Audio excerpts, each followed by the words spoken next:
Assalamualaikum warahmatullahi wabarakatuh. Bismillahirrahmanirrahim. Alhamdulillahirrahmanirrahim. Saudara sekalian, selamat pagi. Kita bertemu kembali. Semoga kalian semuanya kondisinya sehat walafiat walaupun ini pertemuan secara daring. Saudara sekalian, pada kesempatan ini kita masih melanjutkan kajian pada supervisi manajerial. Utamanya pada kesempatan ini kita akan mempelajari tentang monitoring 8 standar nasional pendidikan. Jadi SNP ini singkatan Standar Nasional Pendidikan.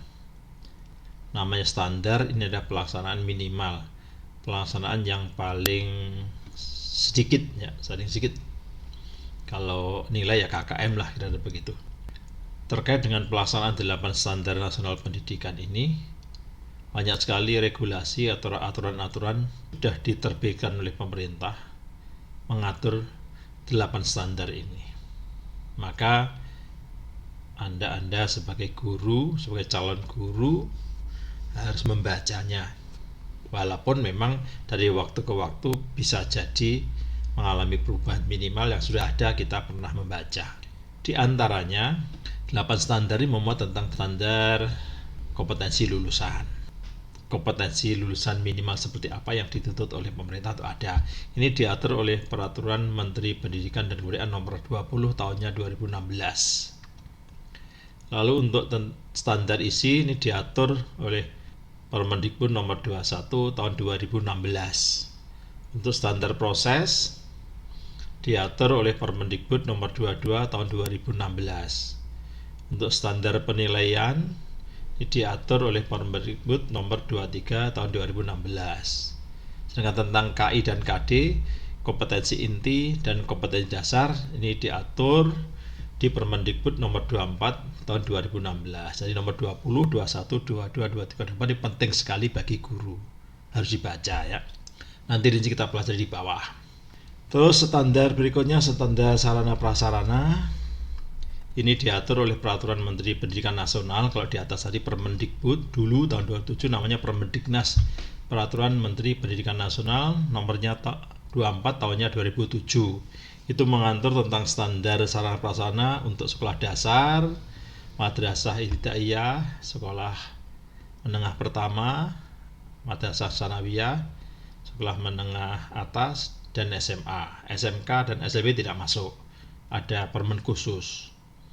Jadi untuk mudahnya, jika lembaga pendidikan diawali huruf S, sekolah dasar, sekolah menengah atas, itu pasti berada di bawah naungan Kemendikbud, Kementerian Pendidikan dan Kebudayaan. Madrasah ibtidaiyah, madrasah sanawiyah, madrasah aliyah ini berada di bawah naungan Kemenak, Kementerian Agama. Gampang ya. Jadi untuk standar sarana prasarana diatur nomor 24 tahun 2007 itu untuk SD, SMP, SMA dan sederajat ya. Sedangkan untuk SLB atau PLB pendidikan luar biasa, ini untuk standar sarana prasarana diatur oleh Peraturan Menteri Pendidikan Nasional nomor 33 tahun 2008. Jadi diatur khusus karena memang beda sekali ya. Sedangkan untuk SMK tentang standar sarana prasarana sekolah, ini juga lebih rumit lagi SMK karena walaupun sama-sama SMK, beda program studi, beda program keahlian, juga akan berbeda standar sarana yang dibutuhkan. Maka untuk SMK terbitlah standar sarana prasarana nomor 40 tahun 2008. Jadi diatur oleh Peraturan Menteri Pendidikan Nasional nomor 40 tahun 2008. Ini khusus untuk SMK. Berikutnya tentang standar pengelolaan. Standar pengelolaan ya baik pengelolaan oleh satuan pendidikan, pengelolaan oleh pemerintah daerah, maupun pengelolaan oleh pemerintah pusat. Ini diatur oleh Peraturan Menteri Pendidikan Nasional nomornya 19 tahunnya 2007. Ya, tahunnya 2007. Berikutnya tentang standar biaya pendidikan. Ini diatur oleh Peraturan Menteri Pendidikan Nasional nomornya 69 tahun 2009 ya.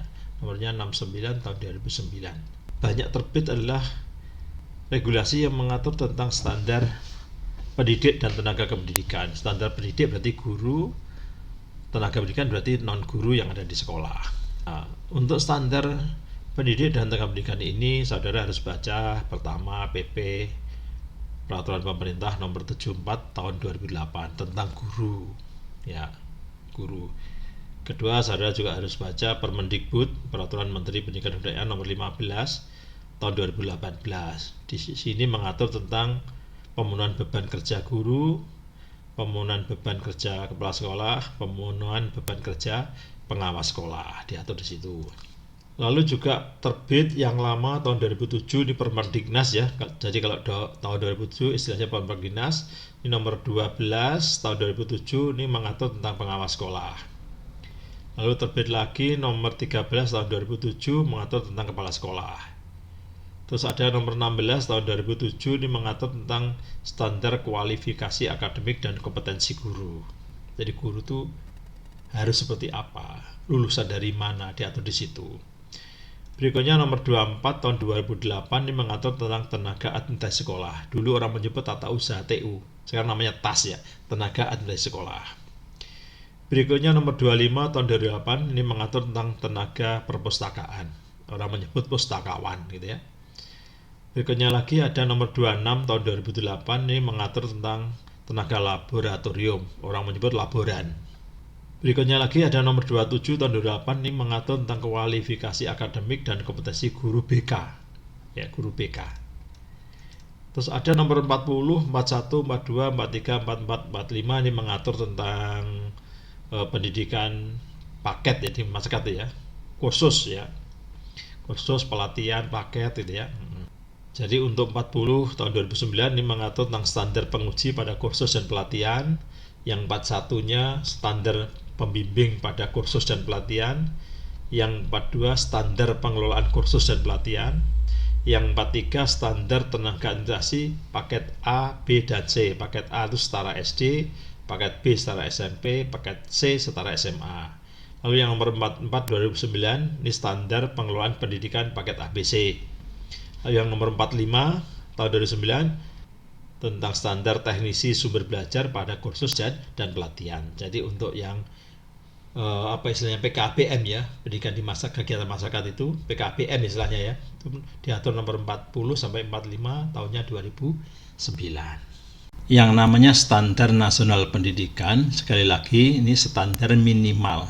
Jadi kondisi minimal yang harus dipenuhi oleh lembaga pendidikan agar dianggap layak untuk menyelenggarakan pendidikan. Jadi bukan maksimal ya, ini standarnya standar minimal. Kalau anak-anak, kalau sampai dulu rapor namanya KKM, kriteria ketuntasan minimal. Jadi ini adalah kriteria atau standar minimal yang terkait sistem pendidikan di Indonesia. Yang regulasinya banyak yang saya sebutkan di atas tadi. Apa fungsinya SNP ini? Tentu sebagai dasar dalam melakukan perencanaan, pelaksanaan, dan pengawasan pendidikan untuk mewujudkan pendidikan nasional yang berkualitas, pendidikan yang berkualitas yang ada di seluruh wilayah NKRI.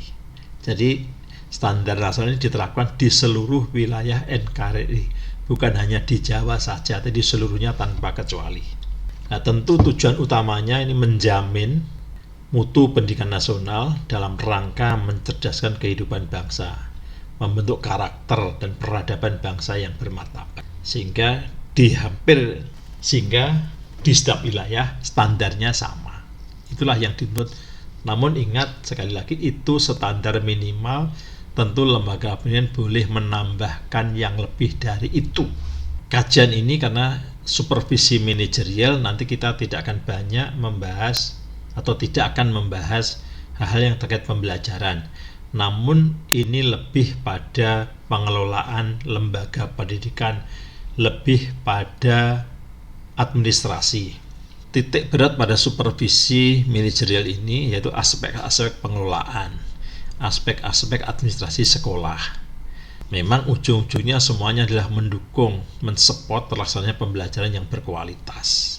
Ini tertera di Peraturan Menteri Pendidikan Nasional Nomor 19 Tahun 2007 tentang standar pengelolaan ya, tentang standar pengelolaan. sebagai seorang supervisor, sebagai seorang pengawas, ini harus punya komitmen bersama untuk membina dan mendampingi kepala sekolah, menggerakkan guru dan peserta didik agar mampu berpikir kritis, berkreasi, berinovasi, memecahkan masalah dan menciptakan pembelajaran yang berkualitas. Dan harus sadar, pengawas, kepala sekolah, guru ini satu paket untuk memajukan dunia pendidikan, paket untuk memajukan kualitas pendidikan, satu paket harus kerjasama, harus saling berkolaborasi. Makanya di dalam pelaksanaan supervisi manajerial ini, supervisor atau pengawas bisa berperan sebagai kolaborator dan negosiator, utamanya dalam proses perencanaan, koordinasi, dan pengembangan manajemen sekolah. Seorang supervisor betul-betul seorang pakar, seorang ahli di bidang pendidikan. Dengan keahliannya ini, beliau bisa memberikan bantuan profesional. Ya. Anda bayangkan bagaimana orang akan memberikan bantuan profesional kalau dia sendiri tidak menguasai kondisinya.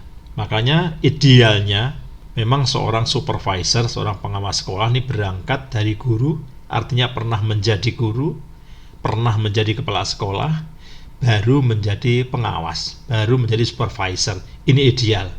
Namun bisa jadi dari guru langsung menjadi pengawas. Nah, ini kalau terkait masalah supervisi manajerial ya kurang ideal.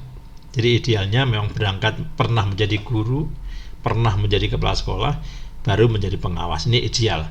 Dia akan memberikan pengalamannya kepada kepala sekolah yang menjadi binaannya. Ya memang semuanya bisa dipelajari, tapi kan itu sifatnya teori. Kalau pengalaman kan tidak bisa dipelajari, pengalaman tidak bisa dibeli, harus dilalui. Ini yang penting. Apa ada pengawas yang tidak berangkat dari kepala sekolah? Ada.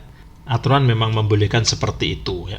Berikutnya, supervisor juga bisa menjadi seorang asesor di dalam menganalisis potensi sekolah, mengidentifikasi kelemahan dan kekuatan sekolah. Artinya dalam menganalisa, atau biasa kita sebut dengan analisa SWOT. Jadi untuk menganalisis strength-nya, weakness-nya, opportunity-nya, dan treatment-nya. Seorang supervisor juga diharapkan bisa menjadi informasi pengembangan mutu sekolah. Dia menjadi narasumber di bidang pendidikan. Dan tidak kalah pentingnya, dia juga bisa menjadi evaluator terhadap pemanaan hasil pengawasan. Oke. Pendapat lain mengatakan bahwa fokus supervisi manajerial adalah bidang garapan manajemen sekolah, di antaranya manajemen kurikulum dan pembelajaran, kesiswaan, sarana dan prasarana, ketenagaan, keuangan, hubungan sekolah dengan masyarakat, dan juga layanan khusus. Namun nanti akan lebih detail, kita pelajari standar nasional pendidikan per standar secara detail. Dan inilah kira-kira kalau kita monitoring 8 standar itu apa isinya? Ya, jadi pada saat kita monitoring atau pemantauan, pembinaan, bimbingan, dan kita menjadi narasumber di dalam pelaksanaan standar nasional pendidikan, ada 8 standar, yaitu 1 ada standar isi, 2 ada standar kompetensi lulusan, 3 ada standar proses, 4 standar pendidik dan tenaga kependidikan, 5 standar sarana dan prasarana, 6 standar pengelolaan, 7 standar pembiayaan pendidikan, dan 8 standar penilaian. Nanti kita kupas satu persatu secara detail. Baiklah, kita pelajari standar yang pertama, yaitu standar isi. Cakupan dari standar isi ini diantaranya pengembangan perangkat pembelajaran. Perangkat pembelajaran ini dikembangkan guru, harus mencakup kompetensi sikap, kompetensi pengetahuan, dan kompetensi keterampilan. Jadi pemerintah sudah mengeluarkan KI dan KD, kompetensi inti dan kompetensi dasar.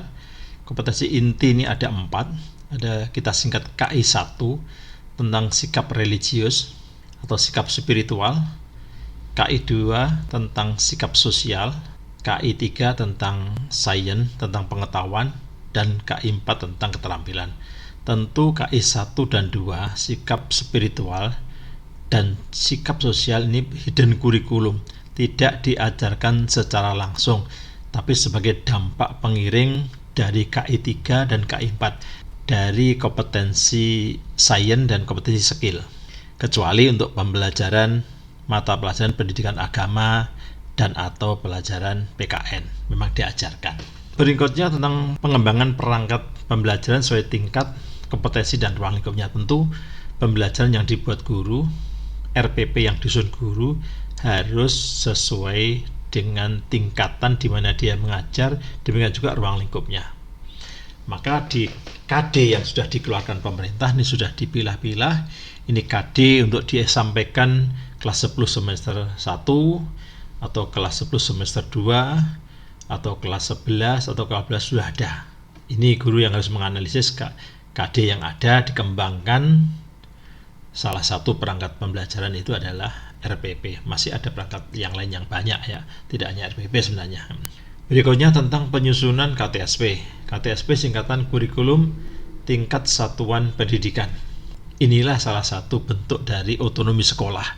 Orang menyebut SBM, School Based Management, atau MBS, manajemen berbasis sekolah. Kalau kita kenal dari istilah otonomi daerah yang tekanannya pada kabupaten dan kota, sekolah juga ada otonomi namanya manajemen berbasis sekolah. Salah satu bentuk konkretnya penyusunan KTSP diserahkan mutlak kepada sekolah. Dan penyusunan KTSP ini harus melibatkan berbagai pihak, di antaranya ada unsur kepala sekolah, ada unsur guru mewakili mata pelajaran yang ada, termasuk juga guru bimbingan dan konseling, ada unsur dari pengawas sekolah, ada unsur narasumber.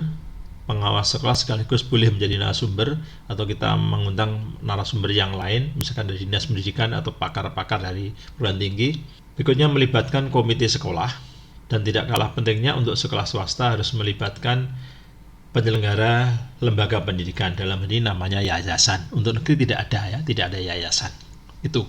Jadi di dalam penyusunan KTSP harus melibatkan stakeholder yang ada. Tidak boleh disusun oleh perseorangan atau oleh tim khusus, walaupun memang dibentuk tim pengembang kurikulum, namun tetap melibatkan semua stakeholder, semua pihak yang terkait di dalam pengembangan sekolah ini. Terus cakupan dari KTSP itu sendiri, isinya KTSP sendiri, diantaranya KTSP harus mencantumkan visi sekolah, misi sekolah, dan tujuan sekolah. Visi, misi, dan tujuan berbeda.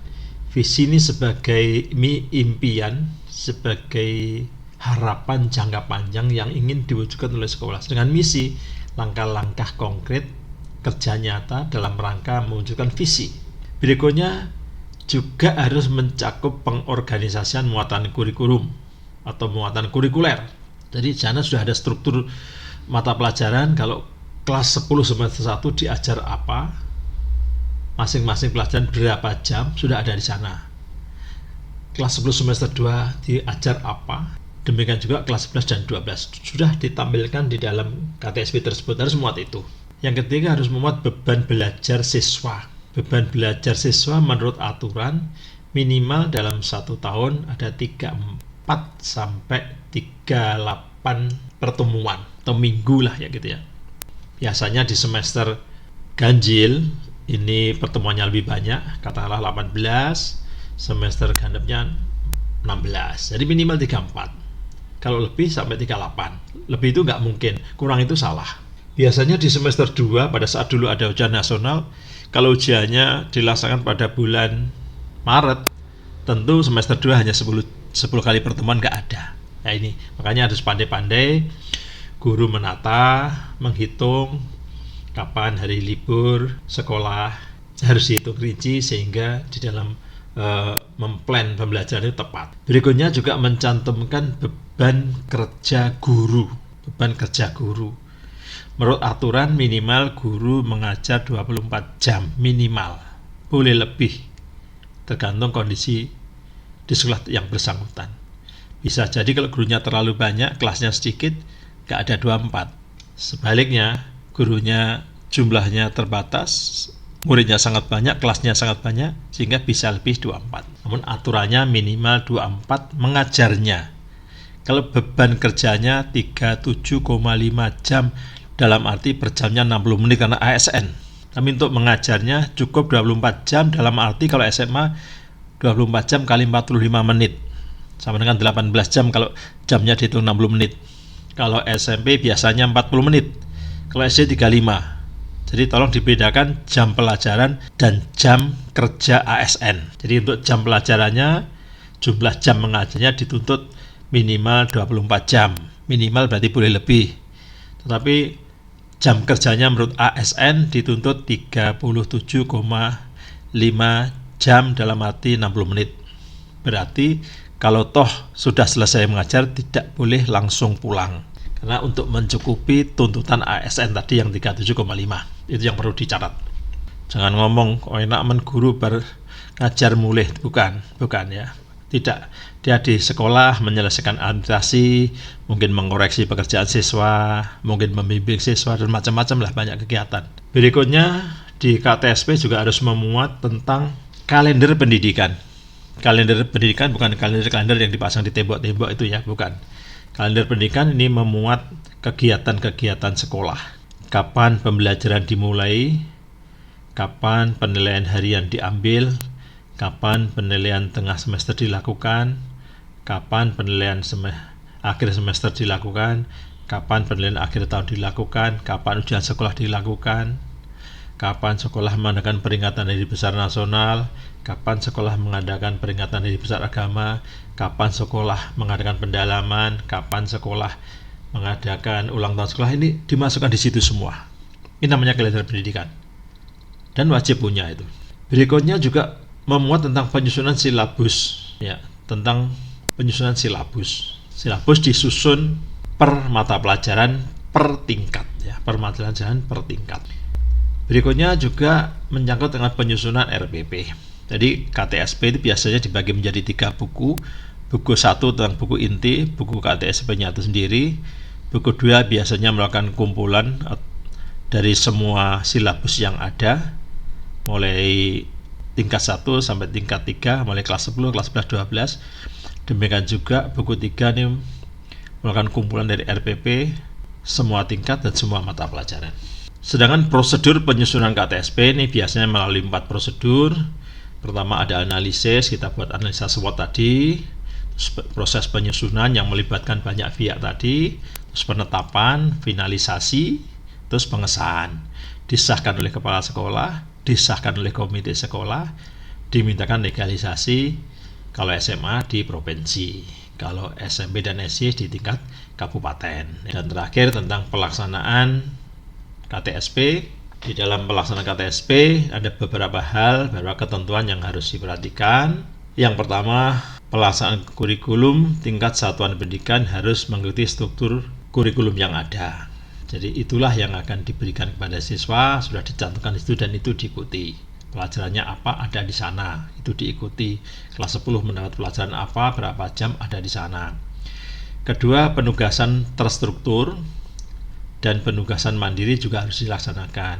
Penugasan terstruktur ini penugasan terkait untuk mendukung ketercapaian KD yang diajarkan oleh guru. Sedangkan kegiatan mandiri ini lebih bersifat umum, walaupun tidak ada kaitan dengan KD yang disampaikan oleh guru. Ini adalah masih terkait dengan mata pelajaran yang diajarkan oleh guru yang bersangkutan. Nah, tugas ini maksimum 60% dari waktu tatap muka per minggunya. Kalau guru 1 minggu mengajar 2 jam, artinya 2 jam pelajaran maksudnya, artinya 90 menit. Tugas ini diperkirakan selesai jika dikerjakan oleh siswa 60%, artinya ya kita 1 jam gitu ya. Ketiga, juga pelaksanaan beban kerja guru. Tadi yang sudah kita singgung, beban kerja guru minimal 24 jam pelajaran.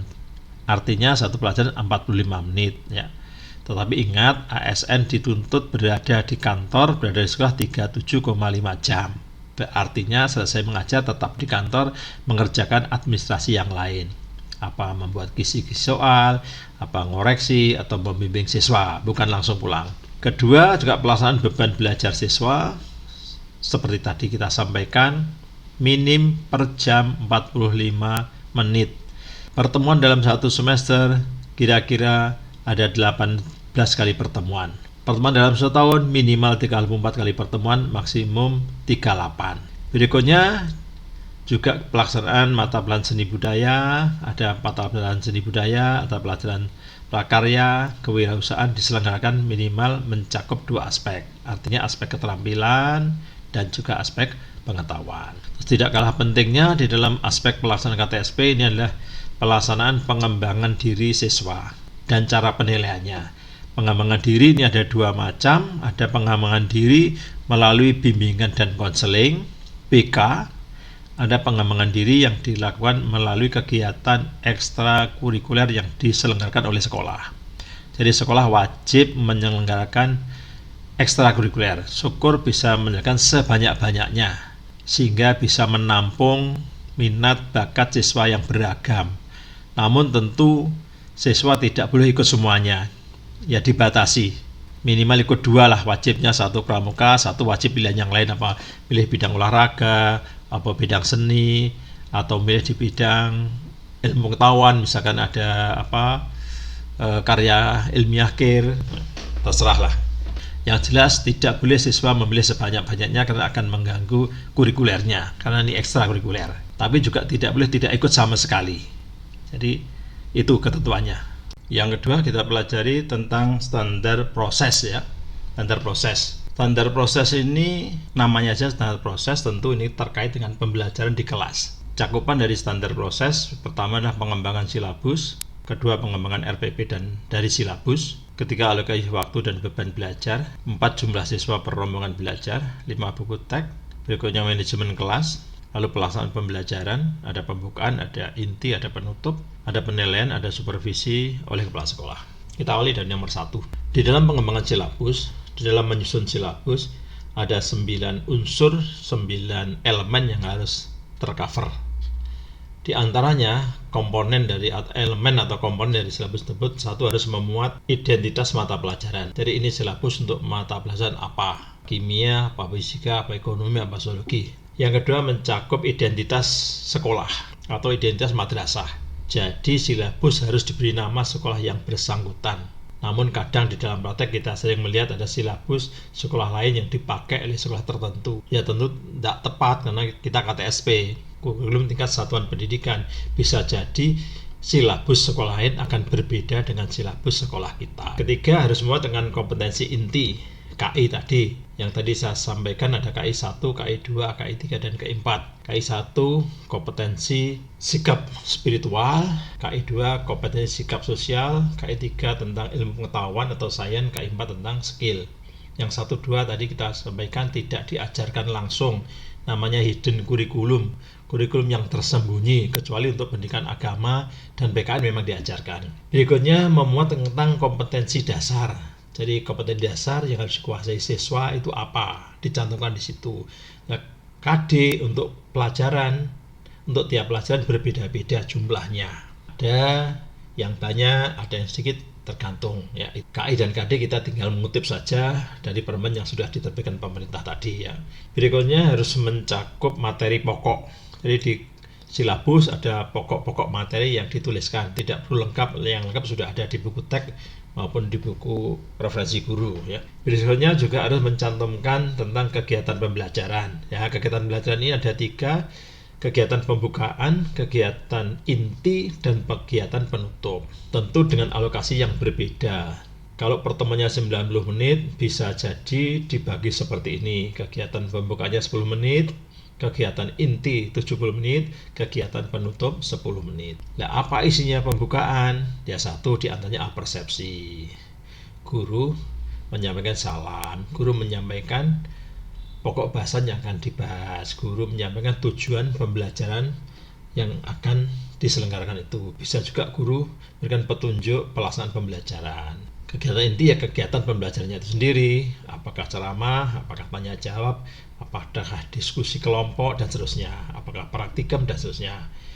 Berikutnya kegiatan penutup bisa diisi oleh guru, membuat rangkuman pembelajaran bisa dibuat oleh guru, bisa dibuat oleh siswa, bisa dibuat bersama-sama. Bisa juga guru menyampaikan tugas untuk pertemuan berikutnya. Tugas tidak berarti harus soal. Bisa juga diberi tugas membaca materi yang akan diterangkan berikutnya. Itu yang penting ya. dan juga harus mencantumkan masalah penilaian, baik penilaian yang bersifat proses maupun penilaian yang bersifat hasil. Berikutnya mencantumkan alokasi waktu. Jadi materi itu disampaikan berapa kali pertemuan, berapa menit, ada itu. Terus berikutnya tidak kalah pentingnya mencantumkan sumber belajar. Sumber belajar tentu tidak harus buku, boleh majalah, boleh koran, boleh internet. Oke. Berikutnya tentang beban belajar. Berikutnya tentang pengembangan SPP dari silabus. Jadi semua guru wajib membuat RPP di awal setiap semester. Jadi sebelum semester berjalan, sebelum pembelajaran dimulai, RPP sudah harus jadi. Dan RPP ini di breakdown dari silabus, diturunkan dari silabus. Disepakati setiap RPP memuat 1 KD. Saya ulangi, disepakati 1 KD, 1 RPP. 1 RPP boleh beberapa kali pertemuan. Jadi guru tidak perlu membuat RPP per pertemuan, tapi RPP dibuat per KD. Jika di semester itu KD-nya ada 5, guru cukup membuat 5 RPP. Tapi pertemuannya setiap RPP boleh lebih dari 1 kali pertemuan, itu konsepnya seperti itu. Jadi salah kalau setiap mengajar, setiap pertemuan guru membuat RPP. Jadi RPP dibuat per KD. Nah, KD masing-masing pelajaran berbeda-beda. Dan RPP ini sebelum dilaksanakan harus disahkan, harus mendapat legalisasi dari kepala sekolah. Harus ditandatangani kepala sekolah, harus distempel sekolah. Prosedurnya seperti itu. Namun kalau dalam praktek ya banyak sudah buat RPP belum sempat minta tanda tangan kepala sekolah sudah untuk mengajar, ya masih bagus. Karena banyak juga yang mengajar tanpa membuat RPP, atau mungkin RPP tahun lalu yang sama sekali sudah kondisinya berbeda. Mestinya RPP itu setiap semesternya, setiap tahunnya direvisi. Jadi yang ada boleh dicoret-coret. Kalau memang materinya kurang bisa ditambah, metodenya nggak cocok bisa diganti, kelebihan materi bisa dikurangi, dan seperti itu. Mestinya seperti itu. Tapi kadang ada guru yang tidak mau repot, ya sudah mengajar seperti tahun lalu. Makanya dunia pendidikan sulit untuk maju karena gurunya kadang-kadang seperti itu. Lalu alokasi waktu dan beban belajar. Beban belajar untuk SMA ini 1 jam pelajaran adalah 45 menit. Biasanya jam pelajaran di jadwal dibagi per 2 jam atau 3 jam. Atau bahkan kadang-kadang ada juga yang membagi 1 dan 2 ya. Jadi kalau orang mengajar 3 jam sebenarnya boleh langsung 3 jam, boleh 2 dan 1. Sebenarnya tapi kalau 1 ini kadang-kadang kurang efektif ya. Lalu beban belajar siswa per minggu berapa? Jadi beban belajar siswa per minggu ini biasanya minimum 38 jam, maksimum 42 untuk SMA. SMK akan lebih. Lalu beban belajar per semester ya sekitar 18 sampai 19 minggu per semesternya. Itu kalau per tahunnya minimal 34 minggu, maksimum 38 minggu. Jadi beda-beda ya. Kalau beban belajar per minggunya dihitung durasi jam, 38 jam sampai 42 jam. Kalau per semesternya jadi sekitar 18 sampai 19 semester minggu. Kalau per tahunnya kira-kira ya 34 sampai 38 minggu. Gitu ya. Terus berikutnya tentang rombongan belajar. Rombongan belajar ini ditentukan di dalam standar nasional pendidikan, ini per kelasnya hanya diisi 32 siswa. Namun nampaknya di Jawa Timur membuat policy per kelasnya diisi 36. Ya 36. Sebenarnya idealnya ya 32, bahkan mungkin 30 atau 28 malah lebih ideal lagi ya. Cuma karena kondisi siswanya sangat banyak, ruangnya kurang, kadang-kadang terjadi seperti itu. Lalu buku teks. Buku teks ini adalah buku yang dipegang siswa, buku diktat. Ya, jadi buku yang dipegang siswa dan guru sama untuk belajar namanya buku teks. Tapi buku yang dimiliki guru yang banyak di rumah itu namanya buku referensi. Buku teks aturan mainnya setiap siswa harus memiliki 1 buku teks. Itu aturan mainnya seperti itu. Jadi nggak diizinkan pinjam-meminjam. Ya. Karena biasanya meminjam tidak dikembalikan. Ya. Yang minjam pura-pura lupa. Ya, biasanya kali gitu. Jadi buku teks aturan mainnya per siswa 1. Berarti 100% siswa harus punya buku teks. Berikutnya tentang manajemen kelas.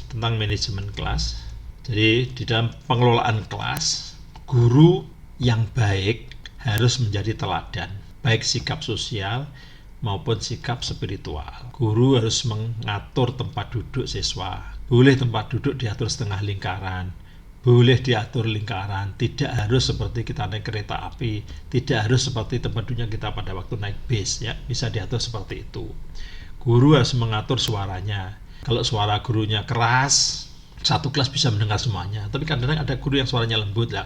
Kalau guru suaranya lembut, dia harus berada di tengah-tengah siswa biar semuanya bisa mendengarkan. Berikutnya, guru harus memilih kata-kata yang santun, lugas, dan mudah dimengerti. Jangan sering menggunakan bahasa daerah karena bisa jadi di kelas tersebut tidak hanya terdiri satu etnis, bisa jadi terjadi bermacam-macam etnis di satu kelas, sehingga kalau guru tersebut menggunakan bahasa daerah yang lain mungkin tidak paham. Guru juga harus memperhatikan kemampuan belajar siswanya. Lalu guru harus menjaga ketertiban kelas.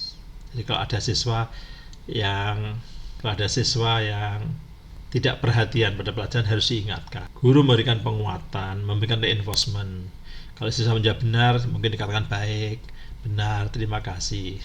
Guru juga harus memberikan punishment, sanksi. Sanksi tidak harus fisik. Ya. Misalkan diberi tugas, siswa nggak melakukan pekerjaan rumah, nggak melakukan tugas mandiri, ya diberi sanksi, beri tugas. Di dalam manajemen kelas, guru harus mengaktifkan siswa, karena ini pembelajaran. Pembelajaran artinya siswa yang belajar, bukan guru yang mengajar. Jadi titik tekannya pada siswa yang belajar, jadi siswa yang aktif, guru yang kreatif. Jangan sampai kelas ini dimonopoli oleh guru, siswanya tidur, siswanya tidak aktif. Siswanya harus aktif, gurunya kreatif. Berikutnya, guru harus berpakaian sopan, harus bersih, harus rapi, syukur juga baik. Ya kalau boleh saya sarankan, guru itu seperti penyiar televisi ya. Tampil di jam berapapun selalu modis, selalu semangat, suaranya lantang, ceria, enak, sedap dipandang ya, seperti ini guru ini ya. Guru yang tampil ini kan yang modis juga ya. Berikutnya, guru ini harus menjelaskan silabus tiap awal semester. Seperti kalau saya jelaskan kepada saudara tentang kontrak kuliah, itu harus disampaikan. Tapi kadang-kadang di SMA tidak sampaikan. Jadi semester ini apa yang mau diajarkan disampaikan semuanya di awal. Seharusnya seperti itu. Berikutnya, guru harus tepat waktu. Tepat waktu masuk kelasnya, tepat waktu keluar kelasnya. Jangan sampai karena punya pedoman tidak ingin salah 2 kali, masuknya sudah terlambat, pulangnya lebih awal. Karena tidak ingin terlambat 2 kali. Nah, ini salah kaprah ya. Apalagi kalau jamnya hanya 1 jam, masuknya terlambat, pulangnya lebih awal, habis. Berikutnya adalah pelaksanaan pembelajaran. Jadi di dalam pelaksanaan pembelajaran ini dibagi 3. Jadi ada pembukaan, ada inti, ada penutup. Berikutnya masalah penilaian, ada penilaian hasil, ada penilaian proses. Penilaian proses jadi penilaian yang dilaksanakan selama pembelajaran berlangsung. Ini lebih untuk feedback, lebih untuk umpan balik, pencapaian KD, pencapaian pemahaman yang dimiliki oleh peserta didik. Bisa juga penilaian proses, jadi setelah pembelajaran selesai, diadakan ulangan harian, diadakan penilaian harian, diadakan penilaian tengah semester, diadakan penilaian akhir semester, misalkan seperti itu. Tapi kalau di SMA nggak ada penilaian tengah semester ya, adanya penilaian akhir semester, penilaian akhir tahun, penilaian oleh sekolah itu. Berikutnya supervisi oleh kepala sekolah. Jadi di dalam stand proses ini kepala harus mengawasi, harus mensupervisi guru-gurunya, minimal 1 guru 1 kali di dalam 1 semester pernah disupervisi oleh kepala sekolah. Tapi kadang-kadang hal itu tidak dilakukan karena alasan pakewuh, alasan sungkan, alasan terlalu percaya pada gurunya. Kita seprofesional sajalah ya. Pada saatnya kita menjadi teman, pada saatnya kita menjadi saudara, pada saatnya kita menjadi supervisor, pada saatnya kita menjadi kepala sekolah untuk mensupervisi anak buahnya. Jadi harus dipilah-pilah seperti itu. Itu untuk cakupan dan penjelasan dari standar proses.